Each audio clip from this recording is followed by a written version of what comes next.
ہم کریں گے ہر مظلوم کی حمایت۔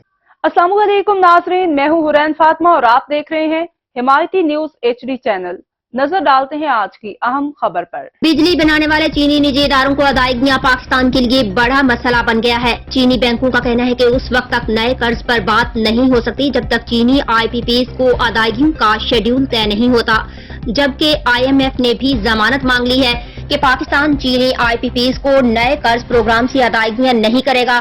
جیو نیوز کی حاصل کردہ معلومات کے مطابق IMF نے پاکستان سے مطالبہ کیا ہے کہ چینی IPPs کے ساتھ ادائیگیوں کے معاملات طے کیے جائیں اور یہ ضمانت دی جائے کہ اس کے نئے پروگرام سے چینی IPPs کو ادائیگیاں نہیں کی جائیں گی اور انہیں 5 سال کے لیے ری شیڈول کرایا جائے۔ دوسری جانب چینی IPPs واجبات کی ادائیگی تک مذاکرات پر ہی تیار نہیں۔ پاکستانی حکومت چینی کمپنیوں کو پاور ٹیرف میں کمی پر بھی قائل نہیں کر سکی ہے۔ وزیراعظم اور وزیر خزانہ کمرشل بینک چائنا اور انڈسٹریل اینڈ کمرشل بینک سے $60 کروڑ قرض کے لیے سخت شرائط میں نرمی کرانے پر بات چیت کر رہے ہیں، جبکہ دونوں چینی بینک 8% تک شرح سود مقرر کرنے کا مطالبہ کر رہے ہیں۔ اب تک کے لیے اتنا ہی۔ مزید خبروں اور اپڈیٹ سے باخبر رہنے کے لیے دیکھتے رہیں حمایتی نیوز HD چینل۔